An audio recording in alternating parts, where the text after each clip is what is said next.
Muito bom dia, boa tarde e buenas noites, prof. Maria Andrade aqui. Hoje eu estou aqui para falar com vocês sobre o nosso quiz de direito tributário. Espera aí, deixa eu só fechar isso daqui. Nosso quiz de direito tributário, princípios tributários, é um resumo bem pequenininho, tá? De apenas 7 páginas, mas assim, bem espaçado, bem fácil de ler, que foi enviado para os alunos da mentoria coletiva através do WhatsApp e os alunos do curso prático para a primeira fase do AB. Ele está lá dentro do curso, não lembro especificamente agora o módulo, mas é só me perguntar depois que eu falo para vocês. Então, eu fiz perguntinhas bem simples de sim ou não para vocês responderem no grupo gratuito também do WhatsApp, também foram enviadas essas questõezinhas, não todas, né? A versão gratuita. Então, eu vou aqui lendo as questões e vou lendo o resumo junto com vocês para nós encontrarmos as respostas.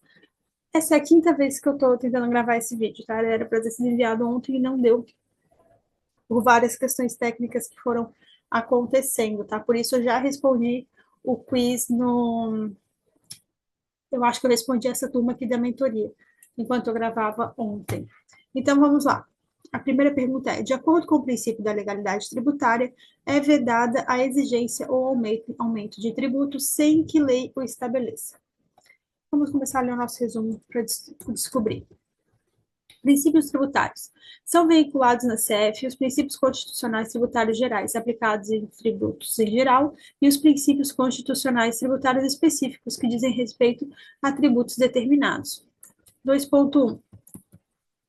Princípio da legalidade tributária. Está no artigo 151, inciso 1 da Constituição. É vedada a exigência ou aumento de tributos sem que lei o estabeleça. Então, aqui já vemos que sim, está correto. Vamos para a próxima questão.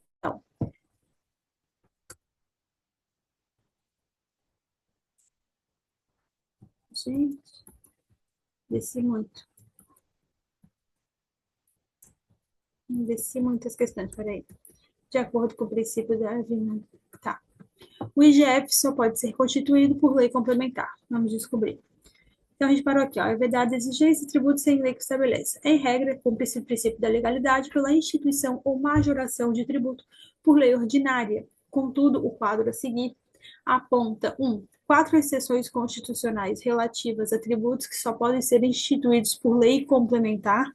E segundo, amenizações ao princípio, também previstas na Constituição relativas a tributos já antes, né, instituídos por lei. Então, vamos lá ver. A regra é sempre, ou seja, a regra é sempre que o tributo ele seja instituído por lei ordinária, e nós temos aqui algumas exceções. Primeiro, a primeira exceção é a lei complementar, tá? Então, o que pode ser instituído por lei complementar? O IGF, o empréstimo compulsório, os impostos residuais e as contribuições residuais. Então, a nossa questão aqui está correta. O IGF só pode ser constituído por lei complementar. Aqui. Não sei se é só por lei complementar, mas eu acho que é. O IOF não pode sofrer alteração de alíquota por ato do poder público. A gente vai ver agora. Aqui nós temos uma mitigação, né, para amenizar aqui a situação. Admitem alteração de alíquota por ato do Poder Executivo. E nós temos aqui o IOF, então a questão ali está correta. Temos o I, o IE, o IPI e o IOF. Eu não vou falar a nomenclatura total dos impostos, porque não vem assim na questão de prova, tá? Vem sempre só a sigla. Considera-se majoração de tributo a atualização do valor monetário da respectiva base de cálculo. Vamos terminar aqui o nosso quadro. Mitigações. Admitem redução e restabelecimento de alíquotas por ato do Poder Executivo. O CID, que é o dos combustíveis, né? E o ICMS, no que trata da parte do combustível monofásico, tá? Não se considera majoração de tributo a atualização do valor monetário da respectiva base de cálculo. Então, aqui, ó, não se considera. E aqui está considera. Então, está errada. Já respondi aqui. A lei não precisa descrever minuciosamente todos os elementos configurados da obrigação tributária. Vamos continuar aqui, ó. Não se admite majoração de tributo à atualização do valor monetário da respectiva base de cálculo, mas depende de lei qualquer alteração da base de cálculo que importe tornar o tributo mais oneroso. Tipicidade tributária, tipicidade cerrada ou estrita legalidade. A lei deve descrever minuciosamente todos os elementos configurados da obrigação tributária, o mesmo valendo para as condutas tipificadas como infrações. Esse princípio é regulado pelo artigo 97 do CTN, segundo o qual somente a lei poderá estabelecer. Então, aqui, ó, a lei não precisa descrever. Está errado que nós vemos aqui, ó, que a lei deve. É um dever descrever minuciosamente, tá? Todos os elementos configurados da obrigação tributária. Tem que estar bem especificado para não dar margem para erro, para não dar margem para esse ou aquele não pagar, tá? Então, aqui é o não. Eu já tinha respondido, né? De acordo com o artigo 97 do CTN, somente lei pode estabelecer a majoração de tributos ou a sua redução. Então, aqui, ó, esse princípio é regulamentado pelo artigo 97 do CTN, segundo o qual somente a lei pode estabelecer 1. A instituição de tributos ou a sua extinção. 2. A majoração de tributos ou a sua redução. Então, aqui sim está correta a letra da lei. Vamos continuar aqui. 3. A definição do fato gerador da obrigação tributária principal e do seu sujeito passivo. 4. A fixação de alíquota do tributo e da sua base de cálculo. 5. A combinação de penalidades para as ações ou omissões contrárias a seus dispositivos ou para outras infrações nela definidas. 6. As hipóteses de exclusão, suspensão ou extinção de créditos tributários ou de dispensa ou redução de penalidades. Agora a gente vai para o princípio da anterioridade tributária, né, que é anual ou nonagesimal. Na questão aqui diz o quê? O princípio da anterioridade tributária não está positivado na Constituição por ser anterior a ela. Então, vamos ver aqui. Princípio da anterioridade. Artigo 150, inciso 3, a linha B e C. Está positivado na ordem constitucional em duas vertentes. Então, aqui a gente já vê que está errado, tá? Ah, até parece que iria cair algo assim, já caiu. Tá? Então, esses pequenos detalhes na hora da prova, vocês ficam muito nervosos, nós ficamos, eu também fiquei bastante nervosa, e parece que foge da nossa cabeça. Então, é importante essas perguntinhas para a gente se lembrar que isso realmente não aconteceu, tá? A anterioridade nonagesimal foi implementada por emenda constitucional. Vamos continuar aqui. Está positivado na ordem constitucional em duas vertentes. São elas anterioridade do exercício anual, está na linha B, segundo o qual é vedado aos entes federativos cobrar tributos no mesmo exercício financeiro, sem que haja sido publicada a lei que os institui ou aumentou. Já a anterioridade nonagesimal, está lá na linha C, foi implementada pela Emenda Constitucional 42 de 2003, segundo a qual também é vedado aos entes tributantes cobrar tributos antes de decorridos 90 dias da data em que haja sido publicada a lei que os instituiu ou aumentou. Como regra, os dois princípios se aplicam cumulativamente, mas há exceções, conforme apresentado no quadro a seguir, onde as exceções comuns às duas vertentes estão grafadas em negritos, tá? Então, tudo aqui que for comum, a nonagesimal e a anual vai estar em negrito para que vocês consigam se localizar melhor, tá bem? Então, sim, emenda constitucional. O II, IE, IPI e o IOF estão sujeitos à anterioridade anual. Vamos ver aqui, no nosso quadro, anterioridade anual, II, IE, IPI e IOF. Então, sim, está correto. Vamos continuar aqui. Ó. O que mais que está na anterioridade anual? O empréstimo compulsório, lá do artigo 148, inciso 1 da Constituição, e o imposto extraordinário de guerra, o ICMS, combustível, e CID, combustível monofásico, e contribuições sociais para custeio de seguridade social. Já a anterioridade nonagesimal, nós temos aqui o II, IE, IR, IOF, empréstimo compulsório, lá do artigo 148, inciso 1 da Constituição Federal, e o imposto extraordinário de guerra, e a fixação de base de cálculo do IPVA e do IPTU. Agora, a próxima questãozinha aqui, ó. O CTN adota expressamente o princípio de non-olé, cuja aplicação implica a tributação do produto da atividade ilícita, bastando para tal que a hipótese de incidência da obrigação tributária se realize no mundo dos fatos. Vamos descobrir. Vamos continuar lendo aqui o que nós estávamos lendo. Há várias decisões do STF quanto à possibilidade de cobrança imediata do tributo após revogação da isenção, por não haver o que se confundir revogação de isenção com instituição de tributo. Ainda segundo o STF, norma legal que altera prazo de recolhimento de obrigação tributária não se sujeita ao princípio da anterioridade. Isso é a súmula vinculante 50, tá? Do STF. Agora, o princípio de não olé. O CTN adota expressamente, cuja aplicação implica tá. O CTN adota expressamente o princípio de não olé, cuja aplicação implica a tributação do produto de atividade ilícita, bastando para tal que a hipótese de incidência da obrigação tributária se realize no mundo dos fatos. Então, sim, está correta a nossa questãozinha. Ali eu já tinha respondido nesse grupo aqui. Vamos lá. Não obstante previsão legal do fato gerador seja sempre um fato lícito, consideram-se válidos os fatos geradores relacionados a atividades ilícitas, tais como o IPTU de um imóvel onde funciona uma banca de jogo do bicho. Vocês acham mesmo que o governo ia deixar de cobrar o IPTU só porque naquele imóvel funciona uma banca de jogo do bicho? Até porque eu nunca vi ninguém ser preso por jogo do bicho. Mas vamos lá. Continuar aqui. Numa tradução simples, o princípio de não olé significa que o tributo não tem cheiro, no sentido de ser tributada qualquer atividade que se enquadre na hipótese de reincidência da exação, mesmo as ilícitas. Portanto, reitera-se. É possível a incidência de tributação sobre valores arrecadados em virtude de atividade ilícita, consoante o artigo 118 do CTN. Seria contraditório o não pagamento de imposto proveniente de ato ilegal, pois haveria locupletamento da própria torpeza, em detrimento do interesse público da satisfação das necessidades coletivas, a qual se daria por meio da exação tributária.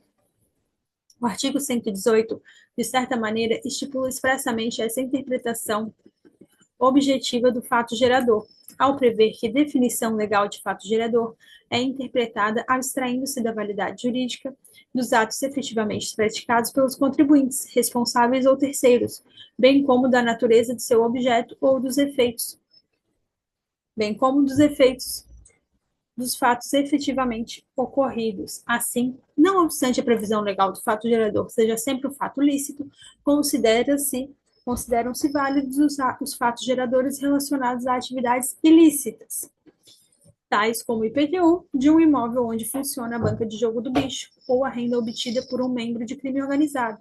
Trata-se da aplicação do princípio de não olé, o dinheiro não tem cheiro, que leva à interpretação objetiva dos fatos geradores preconizada no artigo 118 do CTN, de acordo com o qual se deve interpretar a definição legal do fato gerador, independentemente da validade jurídica, natureza do objeto, ou efeitos dos atos praticados, ou fatos dos fatos ocorridos.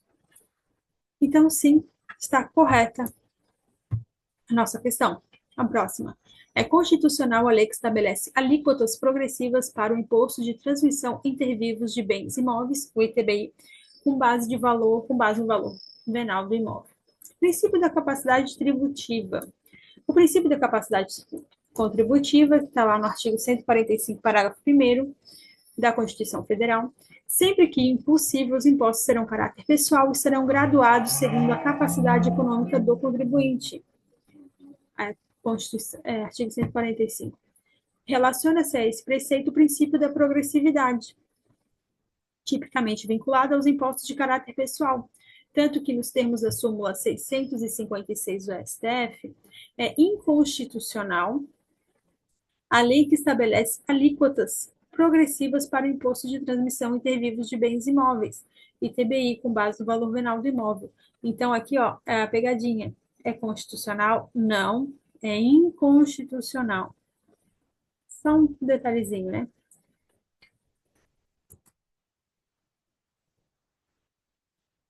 Bens imóveis.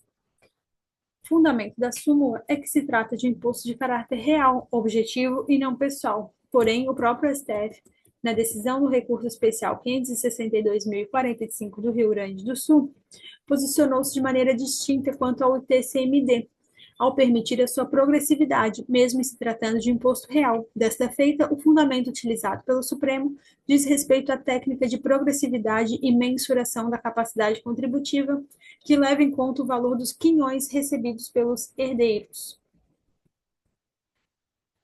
Agora, de acordo com o princípio da isonomia,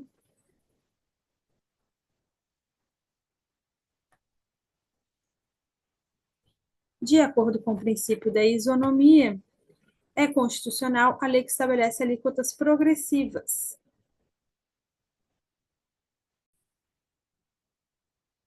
Desculpa, gente, o corte, tive que mudar de lado, porque senão a gente já ia ficar sem vídeo de novo.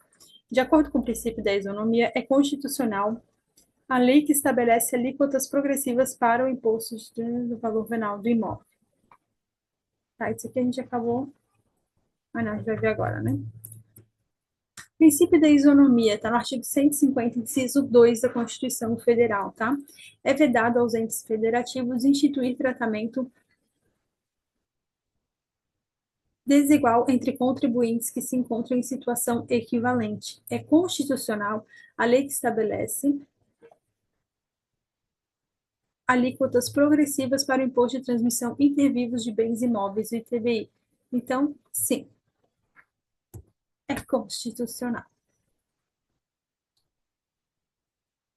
Alíquotas progressivas para imposto de transmissão intervivos com base no valor venal do imóvel, proibida qualquer distinção em razão de ocupação profissional ou função por eles exercida, independentemente da denominação jurídica dos rendimentos, títulos ou direitos. Princípio da irretroatividade tributária. Aqui tem uma questão.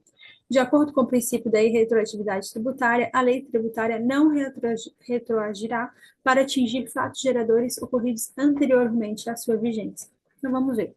Isso é no artigo 150 também, porém, no inciso 3, a linha A. A lei tributária não retroagirá para atingir fatos geradores ocorridos anteriormente à sua vigência. Exceções à regra da irretroatividade estão previstas no artigo 106 do CTN. Então, aqui, não retroagirá, não retroagirá. Tá certo. Sim. Temos exceções? Temos, mas de acordo com o princípio da irretroatividade tributária, a lei tributária não retroagirá para atingir fatos geradores anteriormente à sua vigência. Está correta. Sim. Vamos ver o próximo. Aqui temos artigo 106 do CTN, é a maioria delas diz respeito a atos ou fatos pretéritos não julgados definitivamente, tá? Em matéria de infrações e penalidades para beneficiar o infrator. Essa retroatividade, em boa parte, verifica-se nos casos que a lei nova. Então, que temos exceções, temos, mas a regra é que não retroage, por isso que ali eu coloquei que está correto, tá? Porque a regra é não retroagir. Temos aqui algumas exceções, temos casos específicos, mas também não haviam sido julgados definitivamente, ou seja, o processo ainda estava ocorrendo. Então, pelo princípio de bonum partem, conseguem se beneficiar, tá? Deixe de definir o ato ou fato como infração ou tratá-lo como contrário a qualquer exigência de ação ou omissão, desde que não tenha sido fraudulento e não tenha implicado em falta de pagamento de tributo, extinção da infração, né? As linhas A e B. Quando passa a combinar penalidade menos severa que prevista na lei vigente ao tempo de sua prática, redução da penalidade. Além disso, podem ser aplicadas as leis que sejam expressamente interpretativas. Sobre o artigo 3º da Lei Complementar 118 de 2005, pagamento antecipado, extingue o crédito tributário nos tributos sujeitos a lançamento por homologação, o STJ considerou que o dispositivo é irretroativo, por não ter caráter interpretativo para efeitos da aplicação do 168, inciso 1 do CTN, termo inicial da prescrição da repetição do indébito tributário, uma vez ter inovado do plano normativo. A próxima questão trata aqui, ó, o chamado princípio da vedação do confisco não se aplica no ordenamento jurídico brasileiro. O princípio de não confisco, que está no artigo 150, inciso 4 da Constituição Federal, constitui vedação à instituição de tributos. Então, se ele está na Constituição, ele se aplica. Então, aqui está incorreto, né? É não, porque sim, ele se aplica no ordenamento jurídico brasileiro. É o percentual da alíquota do tributo que faz ensejar um eventual caráter confiscatório. Vamos ver. O que é, então, esse princípio do não confisco? Ele constitui vedação à instituição de tributos que não sejam razoáveis, que tenham carga tributária desproporcional e excessiva. O conceito de confisco é indeterminado e deve ser analisado a cada caso concreto, no que se recomenda a utilização dos critérios de razoabilidade e proporcionalidade. Ali, né, temos ali a ADIM 551 do Rio de Janeiro, que diz: sendo cabível em sede de controle normativo abstrato a possibilidade do Supremo Tribunal Federal examinar se determinado tributo ofende ou não o princípio constitucional da não confiscatoriedade. Não é o percentual da alíquota do tributo que faz ensejar um eventual caráter confiscatório. E aqui diz que sim, que é o percentual, então está incorreto, tá?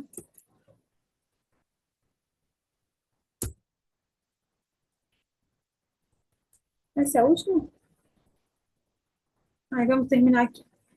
Mas a caracterização do efeito confiscatório pressupõe a análise de dados concretos e de peculiaridades de cada operação ou situação, tomando-se em conta custos, carga tributária global, margem de lucro, condições pontuais do mercado e de conjuntura social e econômica. O princípio da vedação ao efeito de confisco aplica-se às multas. O princípio da não limitação ao tráfico de pessoas e bens e a ressalva do pedágio. O princípio da liberdade de tráfico também está no artigo 150, tá? Só que no inciso 5. É vedado estabelecer limitações ao tráfego de pessoas ou bens por meio de tributos interestaduais ou intermunicipais, ressalvada a cobrança de pedágio ou pela utilização de vias conservadas pelo poder público. Atenção, aqui algumas coisas que caem em prova e tem que dar uma atenção a mais, tá? Além dos princípios expressamente citados no edital, que são esses que nós vimos de forma muito rasa aqui agora, tá? Existem também outros gerais específicos delineados no texto constitucional, como o princípio da uniformidade geográfica e da não diferenciação, está no artigo 151, inciso 1 da Constituição Federal. É vedado à União instituir tributo que não seja uniforme em todo o território nacional, ou que implique distinção ou preferência em relação ao Estado, ao Distrito Federal ou ao município, em detrimento de outro. Com exceção a esse princípio, admite-se a concessão de incentivos fiscais destinados a promover o equilíbrio do desenvolvimento socioeconômico entre as diferentes regiões do país. Princípios específicos, como, por exemplo, a progressividade do IPTU, fiscal, em razão do valor, e extrafiscal, no tempo, visando o cumprimento da função social do imóvel. Não cumulativamente, direito a compensar o imposto cobrado em operações anteriores para evitar a tributação em cascata, e seletividade e graduação da carga tributária, segundo a essencialidade dos produtos, esses dois últimos aplicáveis ao ICMS facultativa e ao IPI obrigatória. Princípio da praticabilidade tributária pode ser compreendido como um conjunto de técnicas que visa viabilizar a adequada execução do ordenamento jurídico, utilizando-se notadamente de meios eficazes e com menor custo. Com base nesse princípio, as obrigações fiscais, principais e acessórias, devem ser eficientes para a proposta arrecadatória e de coibição da sonegação, ambas de interesse do fisco, e, ao mesmo tempo, sem oneração excessiva por parte dos contribuintes responsáveis. Então, esse foi o nosso quiz de hoje, e a gente se vê amanhã. Quem quiser se inscrever no nosso grupo gratuito do WhatsApp, ele vai ficar aqui nos comentários do YouTube ou nos stories lá no Instagram, tá bem? A gente se vê no próximo passo. Beijo da Prof.